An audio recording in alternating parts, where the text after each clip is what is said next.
Hello everyone, welcome to our channel.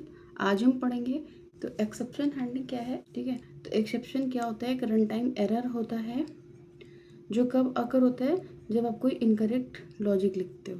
ठीक है, तो इसको हैंडल कैसे किया जाए? जैसे आपको एग्जांपल दिया है, अगर हमने किया a=10, b=0 और a को b से डिवाइड किया, प्रिंट कर दिया c। ठीक है, तो यहाँ पे क्या एरर आएगी? 10/0। तो यहाँ पे जो आपका आउटपुट आएगा वो क्या आएगा? ज़ीरो डिवीजन एरर आएगा। हैंडलिंग का कॉन्सेप्ट कब यूज़ होता है? रन टाइम एरर को हैंडल करने के लिए। ठीक है, तो इसका सिंटैक्स क्या होता है? ये हमारा try colon code, except colon, फिर यहाँ पर कोड, फिर एल्स कॉलन, यहाँ पर कोड। ठीक है, अब ट्राई ब्लॉक में कैसा कोड रखा जाता है?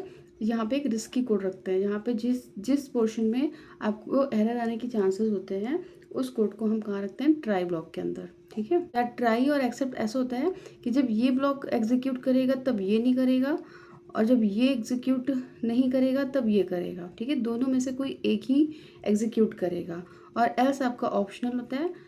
ये ब्लॉक समझिएगा। यहाँ पे ट्राई ब्लॉक में क्या होता है? जब ट्राई ब्लॉक में आपकी कोई एरर नहीं आती है, कोई भी एक्सेप्शन नहीं आता है, तो आपका ये ट्राई ब्लॉक ही क्या होता है? एग्जीक्यूट कर जाता है।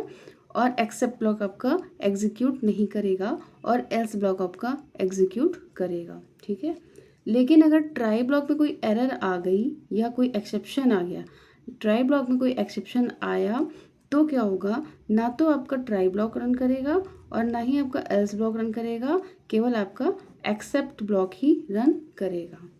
देखिए, a=10, b=0। तो हमने क्या किया? हमारे इस ब्लॉक में ही एरर आती, क्योंकि हम डिवीजन कर रहे हैं 0 से।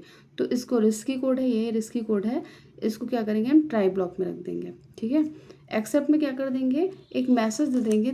ठीक है, फिर एल्स में कुछ भी आप लिख सकते हो, ये ऑप्शनल होता है। यानी 10 को डिवाइड बाई 0 किया, तब आपका आउटपुट क्या आ जाएगा?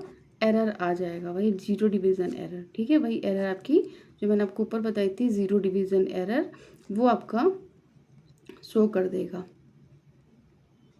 ठीक है, लेकिन अगर हम यहाँ पे कुछ नंबर दे दें, मान लीजिए 2 दे देते हैं, तो आपका 10/2 हो जाएगा, और 10/2 तो नहीं, आपका आउटपुट क्या आ जाएगा? 5.0 आएगा। ठीक है, जब इससे डिवाइड करेंगे तब 5.0 आएगा आपका। यहाँ से ये प्रिंट हो जाएगा आउटपुट, और आपका ये वाला जो ब्लॉक है ये एग्जीक्यूट नहीं करेगा, और एल्स का ब्लॉक भी एग्जीक्यूट कर जाएगा। तो हमारा एक्सेप्शन हैंडलिंग का कॉन्सेप्ट, आई होप कि आपको समझ आया होगा। Thank you.